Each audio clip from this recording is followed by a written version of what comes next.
जाने क्या दिख जाए, ये टैगलाइन राजस्थान टूरिज्म की जान रही है।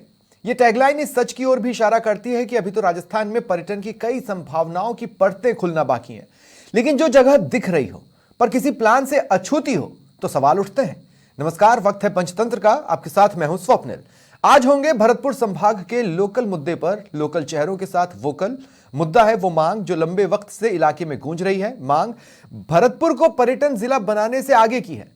मांग है भरतपुर संभाग को पर्यटन संभाग बनाने की। क्या कुछ नहीं है यहां, संस्कृति से प्रकृति तक मानो नेचर ने खुद समय निकालकर यहां अपना आशीर्वाद लुटाया हो।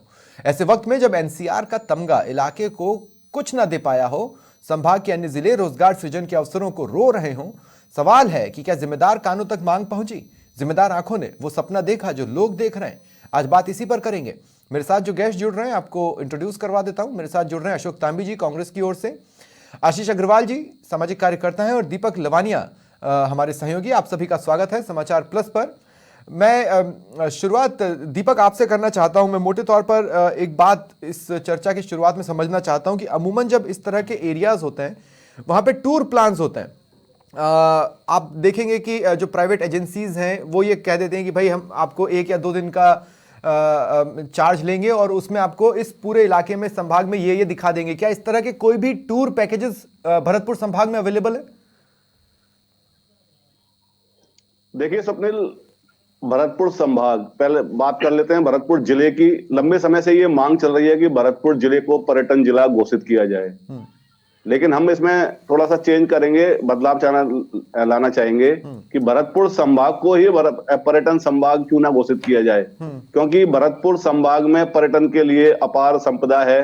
भरतपुर की बात कर लेते हैं स्वप्निल, यहाँ विश्व विख्यात केवलादेव नेशनल पार्क है, जो कि दुनिया भर के जो परिंदे हैं उनका पसंदीदा सैरगाह है, और देश विदेश से परिंदे आते हैं, देश विदेश से यहाँ टूरिस्ट भी आते हैं। इसके अलावा धार्मिक पर्यटन की बात करें, यहाँ बिहारी जी का मंदिर है, यहाँ गंगा मंदिर है, यहाँ लक्ष्मण जी का मंदिर है, जो कि बहुत ही दर्शनीय स्थल हैं। बहुत भव्य तरीके से इन मंदिरों को बनाया गया है। इसके अलावा बयाना की बात करते हैं, जो कि भरतपुर जिले का ही हिस्सा है।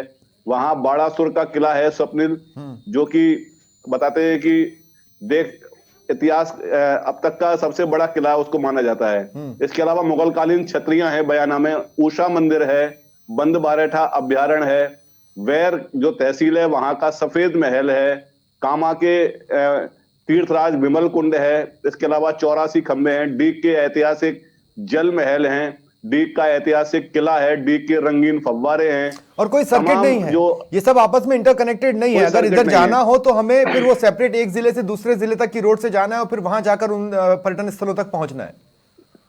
स्वप्निल, मैं इसमें ये जोड़ना चाहूंगा कि भरतपुर के समीप ही आगरा है, भरतपुर के समीप ही मथुरा है, भरतपुर के समीप ही धौलपुर है।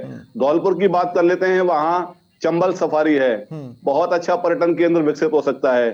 धौलपुर के जो चंबल के बीहड़ हैं, जहां कभी डाकुओं की गूंज रहा करती थी, वो बीहड़ भी पर्यटन स्थल का रूप ले सकते हैं। इसके अलावा मचकुंड है, वो तीर्थ स्थान के धार्मिक पर्यटन के क्षेत्र में। इसके अलावा टाइगर रिजर्व की वहां तैयारी चल रही है, जो कि वन विहार अभ्यारण्य है, वहां टाइगर का मूवमेंट भी कई बार देखा गया है। वहां वन टाइगर रिजर्व की बात चल रही है, तो धौलपुर भी अछूता नहीं है। सवाई माधोपुर में तो ऑलरेडी रणथंभौर नेशनल पार्क है, वो जहां टाइगरों का पूरा कुनबा है, पूरी दूर देश विदेश से वहां पर्यटक पहुंचते हैं। करौली की बात कर लेते हैं, करौली में मदन मोहन जी का मंदिर है, कैला देवी अभ्यारण्य है, कैला देवी माता रानी का मंदिर है, वहां भी अपार संपदा है। अभी हाल ही में जो नया जिला बना है डीग, वहां भी पर्यटन के क्षेत्र में कई बड़े ऐतिहासिक स्थल हैं। तो भरतपुर संभाग पूरा ही पर्यटन संभाग बन सकता है अगर इस पर सरकारें ध्यान दें, चूंकि अब मुख्यमंत्री भी भरतपुर संभाग के ही बने हैं, भरतपुर जिले के बने हैं। ठीक है, तो मैं अपने दर्शकों को ये भी बता दूं कि देखिए, अगर कोई वाइल्ड लाइफ प्रेमी है तो वो यहाँ पर आकर फोटोग्राफ्स खींच सकता है, अपने करियर को आगे बढ़ा सकता है।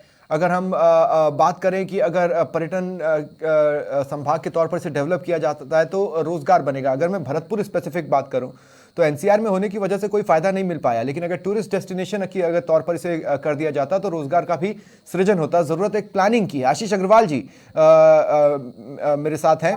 आशीष जी, मैं आपसे पूछना चाहता हूं, कहां पर ये विजन बनने से चूक रहा है? देखिए, विजन सरकारें आ रही हैं जा रही हैं, लेकिन विजन बन नहीं पा रहा है। सबसे बड़ी चीज तो क्या है कि भरतपुर अपने आप में गोल्डन ट्रायंगल के बीच में आता है। भरतपुर आगरा दिल्ली जयपुर के बीच में भरतपुर स्थित है। हम्म। और अभी जो नया जिला बना, जो डीग जिला बना, भरतपुर का दहना हम्म। हिस्सा जिसको कहते हैं अपन, उस हिस्से में ब्रज 84 कोस की यात्रा होती है। और कहते हैं कि चारों धाम उस ब्रज में है। चाहे गंगोत्री हो, यमुनोत्री हो, केदारनाथ हो, बद्रीनाथ हो, उनके मंदिर हैं। भगवान श्री कृष्ण की लीलाओं से जुड़ी हुई कामा नगरी है। दीप का जल महल है। तो कहीं ना कहीं कहा जाए कि अभी तक सरकारों की इस भरतपुर को पर्यटन जिला बनाना हो, या भरतपुर संभाग को पर्यटन जिला बनाना हो, हम्म। हम्म। पर्यटन संभाग बनाना हो, हम्म। उस पर नजर नहीं गया है। लेकिन यदि इस पर काम किया जाए तो हम्म। भरतपुर एक ऐसा केंद्र बन सकता है कि सबसे बड़ी चीज तो ये गोल्डन ट्रायंगल में है, भगवान श्री कृष्ण की क्रीड़ा स्थलियों से जुड़ा हुआ है। हम्म। और साथ में भरतपुर शहर में ही विश्व विख्यात केवलादेव नेशनल पार्क है, हम्म। जो आने वाले समय में भरतपुर को काफी आकर्षित कर सकता है। ठीक है।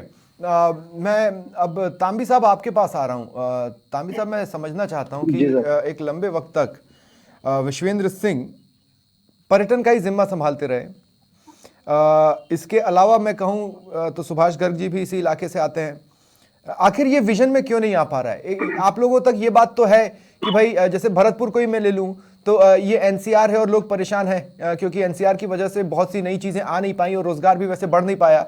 लेकिन अगर हम टूरिज्म सेक्टर के तौर पर इसे आगे बढ़ाते, पहले ज़िले को और फिर पूरे संभाग को कवर करते, तो मुझे लगता है कि बहुत सी समस्याओं का समाधान हो सकता था। ये प्लानिंग का हिस्सा क्यों नहीं बन पा रहा है किसी भी सरकार के? आपके भी सरकार के वक्त क्यों ये प्लानिंग का हिस्सा नहीं रहा? निश्चित ही देखिए स्वप्निल जी, आप बिल्कुल सही कह रहे हैं। भरतपुर गोल्डन ट्रायंगल है, अभी आशीष जी बता रहे थे कि आगरा दिल्ली के बीच में ब्रज क्षेत्र से जुड़ा हुआ ये महत्वपूर्ण स्थान भरतपुर का है। और यहाँ की प्रति अब तक की सरकारों की एक उदासीन रवैया ऐसा रहा। हाँ, मैं ऐसा मानता हूँ कि पिछले साल जो कार्यकाल रहा अभी कांग्रेस सरकार का, उसमें कांग्रेस सरकार ने, महाराजा विश्वेंद्र सिंह यहाँ डीग से विधायक रहे, उन्होंने पर्यटन मंत्री भी रहे और राजस्थान में उन्होंने काफी हद तक प्रयास भी किए और इसको आगे बढ़ाने के लिए प्रयास किया, जिसका एक प्रत्यक्ष प्रमाण भी अपन के सामने है। प्यारी जी के मंदिर को उन्होंने काफी डेवलप किया, पुनरुद्धार कराया प्यारी जी के मंदिर का। नहीं, और उसके लिए इस तो सिलसिले देवस्थान में उनके विभाग काम प्रयास कर ही रहा काफी है। रहे। मेरा सवाल देवस्थान विभाग के कार्य जी क्षेत्र से जुड़ा है ही नहीं। मेरा सवाल यह है जी कि जी जी देवस्थान विभाग को एक प्लान के साथ सामने आना चाहिए था कि भरतपुर जिले में ये और संभाग में ये जो स्थल हैं, इनको आपस में किस तरह से जोड़ा जाए। कैसे टूरिस्ट को ये बताया जाए कि आप यहां पर आए तो 2 या 3 दिन निकाल कर आए, हम आपको 2 या 3 दिन में इतनी चीजें दिखा सकते हैं, वाइल्ड लाइफ भी दिखा सकते हैं, धरोहरें भी दिखा सकते हैं, सांस्कृतिक झलक भी दिखा सकते हैं, और भी न जाने क्या क्या। देखिए, टूरिज्म डिपार्टमेंट को साथ लेकर यदि प्रशासन और शासन चलेगा और एक बेहतर रूट चार्ट बनाएंगे, प्लान करेंगे इस तरीके का कि भाई भरतपुर आने वाला जो पर्यटक है वो भरतपुर भी विजिट करे, डीग भी जाएगा, कामा भी आएगा, आगरा भी है, आगरा से जयपुर जाना है तो बाया भरतपुर रुके जाना है, नियर बाई अपना मथुरा और वृंदावन का पूरा सर्किट आता है। इसके लिए इस तरीके से डेवलप करेंगे हम तो निश्चित ही भरतपुर में पर्यटकों का संख्या बढ़ेगी और यहाँ के व्यापार को, यहाँ के विकास को भी पंख लगेंगे। बिल्कुल। और दीपक देखिए, हमारे सामने अब देखिए, मैं फिर किसी राज्य विशेष के मॉडल की बात नहीं कर रहा हूं, लेकिन यूपी ने एक मॉडल स्थापित किया कि कैसे एक सिटी को टूरिज्म स्पॉट की तरह बनाया जा सकता है अयोध्या को लेकर। और अगला टारगेट आप भी जानते हैं मथुरा है और काशी है। मथुरा हमसे नजदीक है, हर मथुरा आने वाला व्यक्ति इस तरफ भी आ सके और इस तरफ भी आए, उसे उसके साथ सोने पर सुहागा ही होगा। ये भरोसा दिलाने के लिए एक प्लानिंग की जरूरत है, नहीं तो आप अट्रैक्ट कैसे करेंगे? आपको राजस्थान में लोगों को अट्रैक्ट करना है तो आप रणथंभौर के फोटोज दिखाते हैं, आप जयपुर की विरासत के फोटोज दिखाते हैं। मैं कह रहा हूं भरतपुर संभाग के भी फोटोज दिखाइए, अपने आप अट्रैक्शन और बढ़ेगा। बिल्कुल स्वप्निल, जो विश्वविख्यात केवलादेव नेशनल पार्क है वहां बड़ी संख्या में टूरिस्ट आते हैं। होना ये चाहिए कि जो टूरिस्ट केवलादेव नेशनल पार्क आते हैं उनको प्रोत्साहित किया जाए, भरतपुर के जो धार्मिक पर्यटन स्थल है वहां का अवलोकन कराया जाए।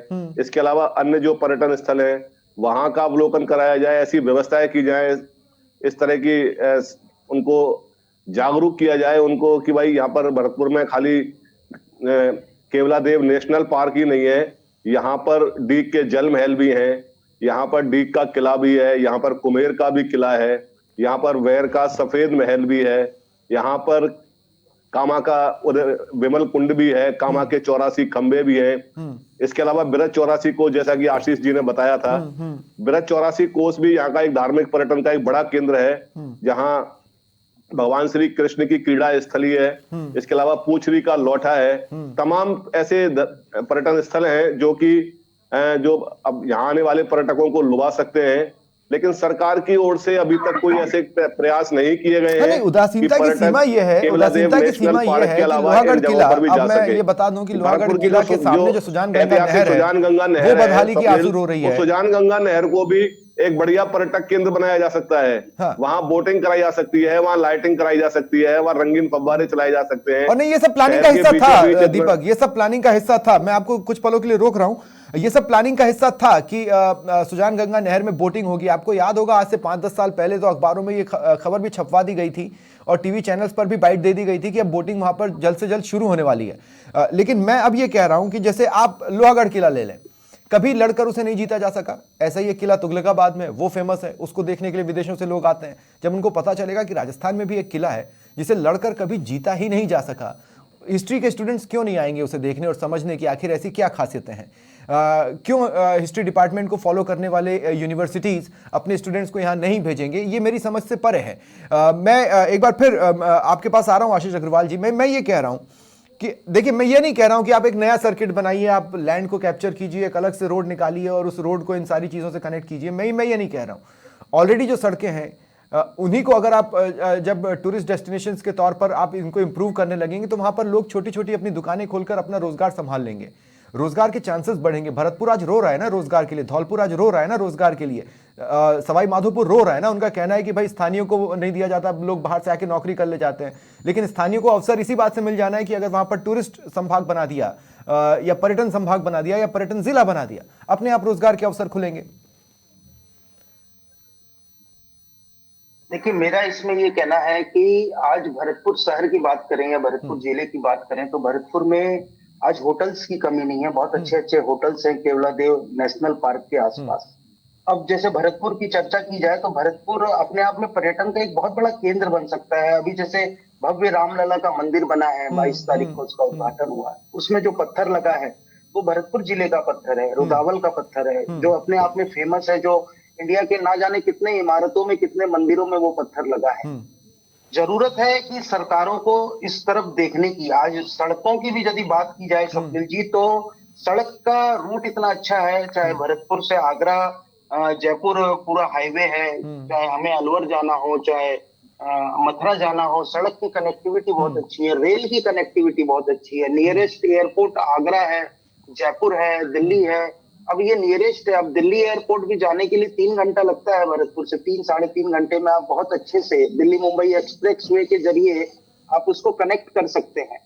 अब सबसे बड़ी चीज क्या है कि सरकारें जब इधर की तरफ ध्यान देगी, मैं आपको एक बीच में और बात बताऊं कि भरतपुर में शहद का भी बहुत बड़ा उत्पादन होता है, जो अपने आप में भी टूरिस्ट को बहुत अट्रैक्ट कर सकता है अपने ऊपर। तो भरतपुर में किसी भी चीज की कमी नहीं है। जरूरत है सरकारों को इस तरफ ध्यान देने की और इसको पर्यटन जिला घोषित करने की, जहां से यहाँ होटलों का जो व्यवसाय है वो और आगे बढ़े, यहाँ के लोगों को रोजगार मिले, व्यापार मिले। नहीं, सिर्फ जिला ही क्यों, प्लान को आगे ले जाते हैं ना, हम संभाग की बात करते हैं। मेरा कहना है कि कोई पर्यटक अगर सवाई माधोपुर आता है तो उसको ये पता होना चाहिए कि थोड़ा और आगे जाने पर, धौलपुर या भरतपुर साइड निकलने पर हमें और भी चीजें मिलेंगी। वो यहाँ से सिर्फ यादें सहेज कर नहीं ले जाएंगे, सिर्फ फोटोग्राफ सहेज कर नहीं ले जाएंगे, वो यहाँ की विरासतों को भी लेकर जा सकते हैं। जो मॉन्यूमेंट्स यहाँ पर मिलते हैं, मोमेंटोस जो यहाँ पर मिलते हैं, वो अपने आप में यादों को सहेजने के लिए बहुत एक खास तरीका हम ये कहें कि भाई लोकल हैंडीक्राफ्ट्स भी तो हैं, उसको भी तो मार्केट मिलेगा, वो भी तो खुलेंगे इन सारी संभागों में, इन सारी जिलों में। बिल्कुल बिल्कुल, आप सही कह रहे हैं कि यदि आज कोई टूरिस्ट सवाई माधोपुर रुकता है और आगरा की तरफ उसको बढ़ना है तो वो यदि करौली होते हुए भरतपुर आता है तो वहाँ करौली में विश्व प्रसिद्ध कैला देवी का मंदिर का दर्शन कर सकता है, मदन मोहन जी का दर्शन कर सकता है। उसके बाद बयाना में आने के बाद, बयाना में काफी जैसा अभी बताया बाराशुर का किला है और उषा मंदिर है, मुगल कालीन इतनी सारी छतरियां हैं बयाना में। उसके बाद भरतपुर एंटर होने के बाद विश्व प्रसिद्ध केवलादेव नेशनल पार्क है, बिहारी जी का मंदिर है जो कि बहुत अच्छा मंदिर अभी बन के तैयार हुआ है। तो कहीं ना कहीं 2 नाइट 3 डेज का बहुत अच्छा पैकेज हो सकता है एग्जैक्टली भरतपुर संभाग के लिए। और कोई पैकेजेस अवेलेबल नहीं है। निजी तौर पर लोग टैक्सीज या बसेस मुहैया करा रहे हैं, वो इस तरीके से करा रहे हैं कि अगर आपको सवाई माधोपुर जाना है तो हम आपको ले जाएंगे और वापस ले आएंगे। ऐसा कोई पैकेज अवेलेबल नहीं है जो आपको सवाई माधोपुर, करौली, धौलपुर और भरतपुर को जोड़कर आपको घुमवा रहा हो इलाकों को। मैं तांबी साहब एक बार फिर आपके पास आ रहा हूं। तांबी साहब, मुझे ऐसा लगता है चाहे कांग्रेस सरकार रही हो या भाजपा सरकार रही हो, सभी का फोकस इस बात पर रहा कि जो हमारी विरासत है उसको सहेज लें, रिनोवेट करवा लें और उसे मजबूत कर लें। उसके आगे आप देखिए एक और जिला है ना, सीकर, सिरोही, माफ कीजिएगा, सीकर, जो सीकर संभाग है, वहां पर भी देखिए आप इसी तरह की मांग उठती रही है कि किस तरह से झुंझुनू और इन सारी चीजों को जोड़कर एक धार्मिक सर्किट बनाया जा सकता है, लेकिन बन नहीं पाया है। काम अभी चल ही रहा है। वैसे ही भरतपुर में भी संभावना है। अगर मैं किसी से सवाल पूछूंगा तो वो रेनोवेशन बताने लगेगा कि कैसे कैसे हमने रेनोवेट करवाया। बात सिर्फ रेनोवेशन की नहीं है, बात इनोवेशन की भी है। इनोवेशन के तौर पर कोई प्लान नहीं आ रहा है। इनोवेशन की साइड सरकारें क्यों नहीं जा पा रही हैं? स्वप्निल, देखिए आज दीपक लवानिया जी ने ये मुद्दा उठाया और मैं समाचार प्लस को भी बात काफी आभारी हूँ भरतपुर के विकास को लेके कि आज ये जो पर्यटन सर्किट हम बनाने की बात भरतपुर में कर रहे हैं, हम प्रभावित हैं, पीड़ित हैं, क्योंकि ताजमहल विश्व धरोहर हमारे बिल्कुल नजदीक है। टीटीजेड की वजह से आज हम लोगों को यहाँ कोई उद्योग रोजगार नहीं मिल पाता। इधर एनसीआर में आने की वजह से हमारे सारे उद्योग रोजगार प्रभावित हैं। तो जब देश तो सर ये आपका काउंटर प्लान होता है। देखिए देखिए देखिए देखिए तांबी साहब, तांबी साहब, तांबी साहब, मैं आपकी बात सुन रहा हूँ। प्रधानमंत्री जी ये कहते हैं कि 2 मिनट तांबी साहब, मैं ये कह रहा हूं कि एनसीआर में लाने का निर्णय कांग्रेस का ही था, ठीक है, और कांग्रेस ही एनसीआर में भरतपुर को लेकर आई। लेकिन अगर उसका फायदा 10 सालों में नहीं मिला तो हमारे पास एक काउंटर प्लान होना चाहिए था। काउंटर प्लान यही है, अगर हम उसको टूरिस्ट जिला बना देते तो आप विश्वास मानिए ना, रोजगार बन जाता। मैं इसी पर आ रहा था। हाँ। स्वप्निल, इसी पर आ रहा हूं मैं कि माननीय प्रधानमंत्री जी की एक विशेष कहते हैं कि आपदा में अवसर। तो आज संयोग मानिए इसको या एक परिवर्तन मानिए राजनीति का कि राजस्थान में कांग्रेस को जाने के बाद में आज बीजेपी की भी सरकार आई है और भरतपुर से ये हमारा सबका सौभाग्य भी मानते हैं हम लोग। भरतपुर से हमारे स्थानीय जो भजन लाल जी हैं आज सूबे के मुखिया हैं, मुख्यमंत्री हैं और वो यहाँ से भलीभांति सारी चीजों से परिचित है। तो क्यों ना इसको संभाग पर्यटन का संभाग सर्किट बनाकर हम इसको डेवलप कर सकते हैं। आगरा, सवाई माधोपुर, धौलपुर, डीग, भरतपुर, सारी जगहों को मिलाकर, सारे धार्मिक स्थलों को मिलाकर। अब चूंकि धार्मिक स्थलों का विकास चोट जब लगी थी ना, देख रहा है, इसके तभी उस चोट का इलाज शुरू हो जाना चाहिए था। तांबी साहब, मुझे ये लगता है कि चोट जब लगी थी तभी इलाज शुरू हो जाना चाहिए था। हम इलाज करने में देरी करते जा रहे हैं। चोट हमें उसी वक्त लग गई थी जब हमें एनसीआर घोषित किया गया और उसको 3 या 4 साल हो गए और एक प्रोजेक्ट नहीं बना। ये चोट और गहरी तब हुई जब इतना समय बीतने के बाद, लगभग 10-12 साल बीतने के बाद भी एक भी प्रोजेक्ट एनसीआर स्पेसिफिक हमारे हाथ में नहीं आया। इस पीरियड में कई ऐसे मौके थे जब हम इस पर दवा लगाना शुरू कर सकते थे, इस कदम को उठाकर। दीपक लवानिया, मैं आपके पास आ रहा हूं। दीपक लवानिया, मैंने व्यक्तिगत तौर पर महसूस किया है कि लोग जब अपनी डेस्टिनेशन वेडिंग के लिए राजस्थान आते हैं तो वो उदयपुर जाते हैं, वो जयपुर में आते हैं। मैं आपको गारंटी दे रहा हूं, इसी धौलपुर में, इसी सवाई माधोपुर में और इसी भरतपुर और करौली में भी डेस्टिनेशन वेडिंग्स के लिए अरेंजमेंट्स हो सकते हैं, क्योंकि उस तरह की चीजें हैं। आप देखिए, वेड इन इंडिया की बात प्रधानमंत्री मोदी कर रहे हैं ना, तो वेड इन भरतपुर संभाग क्यों नहीं हो सकता? बिल्कुल हो सकता है। रोजगार तो लोगों को मिलेगा ही, सरकार का राजस्व भी तो बढ़ेगा। है ऐसी जगह, मैं आपको खुद गिना सकता हूं। स्वप्निल, बिल्कुल हो सकता है। ऐसा कौन सा काम है जो नहीं हो सकता? भरतपुर के लिए भी ऐसा हो सकता है, लेकिन आवश्यकता यह है कि यहाँ के जो पर्यटन स्थल हैं उनको मैप पर अंकित किया जाए। जो पर्यटन मैप है उस पर अंकित किया जाए, टूरिज्म मैप पर लाया जाए। जो पर्यटक आते हैं राजस्थान में उनसे उनको अवगत कराया जाए। अगर जब तक उनकी निगाह में ही वो पर्यटक स्थल नहीं आएगा तो वो उसकी ओर कैसे आकर्षित होंगे? ये काम सरकारों का है, सरकारों को करना चाहिए। भरतपुर में बहुत अच्छे अच्छे पर्यटक स्थल हैं, वहां टूरिस्ट को लेकर जाएंगे तो दोबारा उनको बताने की आवश्यकता नहीं पड़ेगी। वो स्वतः ही अगली बार जब भी इंडिया आएंगे या अपने इंडिया के दूर दराज इलाकों से जो लोग आते हैं छुट्टियां मनाने, वो अब आवश्यक रूप से उन पर्यटक स्थलों पर जरूर जाएंगे जो उन्होंने पहले भी देखे थे। अभी फिलहाल इस बात की आवश्यकता है कि भरतपुर संभाग को पर्यटन संभाग बनाया जाए। मुख्यमंत्री भजन लाल शर्मा भरतपुर के निवासी हैं। अगर भरतपुर को पर्यटन संभाग बनाया जाता है तो डीग जिला, सवाई माधोपुर जिला, करौली जिला, भरतपुर जिला, धौलपुर जिला ये पर्यटन के क्षेत्र में विकसित होंगे। यहाँ के जो पर्यटक स्थल हैं, जो अनदेखी का शिकार है, अपना अस्तित्व खोते जा रहे हैं, उनका उद्धार होगा। चंबल सफारी की बात कर लेते हैं। चंबल में सफारी कराइए ना, वहां स्कीमर देखने को मिलेंगे, घड़ियाल देखने को मिलेंगे, मगरमच्छ देखने को मिलेंगे। चंबल के जो बीहड़ हैं, जो डाकुओं के नाम से विख्यात रहे हैं, जैसे कि देखिए मैं एक एग्जांपल देता हूं दीपक, एक एग्जांपल देता हूं मैं, मेरे दर्शक इस बात से बहुत अच्छे से कनेक्ट कर पाएंगे। आप जाइए जैसलमेर, लोगों को अट्रैक्ट करता है सम इलाके में रात बिताना। आप वैसा काम कर सकते हैं, यहां पर वैसी प्लानिंग हो सकती है। आप नेचर में भी रहेंगे, एक अलग तरह का, राजस्थान में ही आपको रेत पर रहने का भी एहसास हो सकता है और आपको जंगलों के बीच में भी रहने का एहसास हो सकता है, पर उसके लिए प्लानिंग चाहिए। मैं एक बार फिर अग्रवाल साहब आपके पास आ रहा हूं। अग्रवाल साहब देखिए, मैं ये कह रहा हूं कि जब भी कोई राजस्थान में घूमने आता है तो उसको पता है, वो जब गूगल करता है कि टॉप डेस्टिनेशंस क्या है तो उसको मिल जाता है कि जयपुर में हवा महल देख लो, आमेर महल देख लो, उसके अलावा अगर आप चाहते हैं तो सीकर जाके खाटू श्याम जी आप देख सकते हो, उससे आगे जाओगे तो आप जैसलमेर जा सकते हो और जैसलमेर में ये आप कर सकते हो, सवाई माधोपुर जाते हो तो रणथंभौर जा सकते हो। टॉप 10 डेस्टिनेशंस में इतना कुछ होने के बावजूद अगर हम उसको नहीं डाल रहे हैं तो किसी को पता कैसे चलेगा? मैं कह रहा हूं करिए ना महिमा गान, करिए ना प्रचार। किसने रोका है? आपको सबसे ज्यादा आय तो मिलता ही टूरिज्म से है। बिल्कुल, आप स्वप्निल जी सही कह रहे हैं कि आय टूरिज्म से मिलता है। अभी आपने खाटू श्याम जी की बात करी, सीकर जिले में खाटू श्याम जी, जीन माता, आज लाखों की संख्या में टूरिस्ट आते हैं। वहाँ इतना पैसा होता है खाटू श्याम जी में, आज की डेट में आप देख सकते हैं कि किस तरीके से पैसा का भरमार है। उसी तरीके से आज भरतपुर में इस तरीके के आस्था के केंद्र हैं जिनको पर्यटन के मैप से जोड़ा जाए। यदि जो दिल्ली मुंबई एक्सप्रेस वे जो अभी गुजर रहा है वो भी भरतपुर जिले के बॉर्डर को छूता है और ब्रज 84 कोस वहां से बहुत नजदीक पड़ता है। कामा बहुत नजदीक पड़ता है, डीग बहुत नजदीक पड़ता है दिल्ली मुंबई एक्सप्रेस वे से। यहाँ बस मैं स्वप्निल जी बार बार एक ही चीज पे कह रहा हूँ कि सरकारों को फोकस करने की जरूरत हो, आपस में दोषारोपण करने की बजाय ये देखना चाहिए कि किस तरीके से यहाँ के लोगों को एक अवसर मिले। हाँ, तो देखिए इसमें एक एश्योरेंस चाहिए होता है, ये वो पोर्शन है जहां पर एश्योरेंस चाहिए होता है। तांबी साहब देखिए, मैं ये नहीं कह रहा कि गहलोत राज के दौरान यहाँ पर आप कुछ कर सकते थे और आपने नहीं किया, मैं उस पॉइंट पर जा ही नहीं रहा हूं।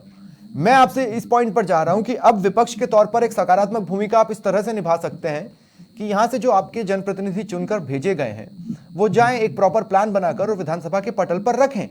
आप इंडिपेंडेंट बिल भी ला सकते हैं वहां पर और उस पर वोटिंग होगी। मुझे नहीं लगता कि सत्ता पक्ष के चेहरे उस पर साथ नहीं आएंगे, मुझे लगता है वो भी साथ देने लगेंगे।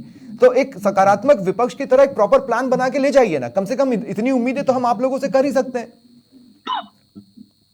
नहीं, बिल्कुल आप सही कह रहे हैं। और मैं राजनीति से इतर यदि अपन एक बात करें तो एज ए बीइंग सामान्य नागरिक होने के नाते भरतपुर से इत्तेफाक रखता हूं और आपकी पूरी बात से सहमत भी हूं और आपकी बात का समर्थन करता हूं कि भरतपुर को पर्यटन सर्किट बनाने के लिए यहाँ के राजनेताओं को पहल करनी चाहिए। मुद्दा ये नहीं है कि सरकार किसकी है, कौन से दल की है, लेकिन भरतपुर के लोगों को बहुत जरूरी है कि यहाँ विकास हो। और चूंकि उद्योग धंधे यहाँ नहीं आ सकते तो पर्यटन में अपार संभावनाएं हैं। दीपक जी बार बार उल्लेख कर रहे हैं कि धौलपुर से जोड़िए, इसको डीग से जोड़िए, कामा से जोड़िए। चंबल इतना विख्यात है, सुविख्यात चंबल है, उस चंबल की ख्याति बढ़ाइए। हमको जरूरत है इस बात की कि मैप बनाकर एक रूट चार्ट बना के पर्यटकों को यहाँ सेटल करना पड़ेगा, इससे भरतपुर की तरफ मोड़ना पड़ेगा पर्यटकों को। और फिर पर्यटकों को हम अवेयर कर सकते हैं, उनको प्रेरित कर सकते हैं इस बात के लिए कि जब आप इधर घूमने के लिए आते हैं, मथुरा वृंदावन आते हैं, तो आप करौली जाते हैं, आप भरतपुर भी आइए, आप धौलपुर भी आइए और ये पूरा सर्किट आप विजिट करके जाइए।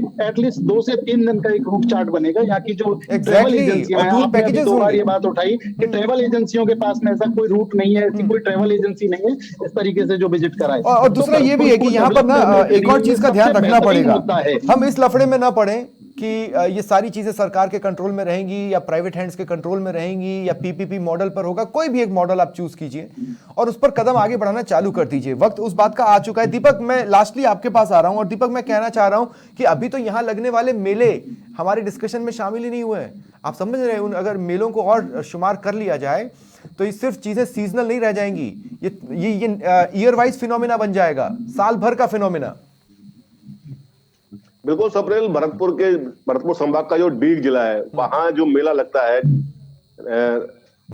नुमाइश से पहले जो मेला लगता है, वहां रंगीन फव्वारों का संचालन होता है रियासतकालीन। आप देखिए कि उन फव्वारों को देखने के लिए देश विदेश से पहले बड़ी संख्या में लोग आया करते थे। अब सिर्फ आसपास के लोग ही वो उन फव्वारों को देखने आते हैं, बिना मोटर के, बिना किसी मशीनरी के रंगीन फव्वारों का वह संचालन बिल्कुल ये मुझे तो पता ही नहीं था। अंदाज में, देशी अंदाज, ये बात मुझे पता ही नहीं थी दीपक। में तो आप सोचिए दूसरों को कैसे पता होगी, जबकि मैं तो जर्नलिज्म कर रहा हूं यहाँ पे 10-12 सालों से। हाँ, रंगीन फव्वारे बहुत विख्यात थे यहाँ भरतपुर के डीग के रंगीन फव्वारे देखने के लिए। स्वप्निल, बात यह है कि ना तो देखो सड़क की कोई कमी है कि पर्यटक को आने में कोई दिक्कत होती हो, सड़कों का जाल है, नेशनल हाईवे है, आप जयपुर से आइए तो नेशनल हाईवे है, आप दिल्ली से आइए तो नेशनल हाईवे है, बड़ी रेल लाइन है, मुंबई दिल्ली रेलवे लाइन भरतपुर से होकर निकलती है, सारी जो बड़ी सवारी गाड़ियां हैं वो यहाँ से होकर निकलती हैं, चाहे राजधानी हो चाहे और जो गाड़ियां हैं वो सब निकलती है। इसके अलावा आगरा का जो एयरपोर्ट है, आगरा की दूरी यहाँ से स्वप्निल मात्र 55 किलोमीटर है। नहीं, पर जब प्लानिंग होगी तो इलाके को भी एयर कनेक्टिविटी से जोड़ने की ओर ध्यान देना होगा, ऐसा मुझे लगता है, क्योंकि बिना एयर कनेक्टिविटी के आप इस तरह से इस दिशा में बहुत तेजी से कदम नहीं बढ़ा सकते। वो भी एक पॉइंट है जिसे सरकारों को सोचना होगा। बहुत बहुत शुक्रिया आप सभी का मेरे साथ जुड़ने के लिए और इस चर्चा में शामिल होने के लिए। फिलहाल इतना ही, नमस्कार।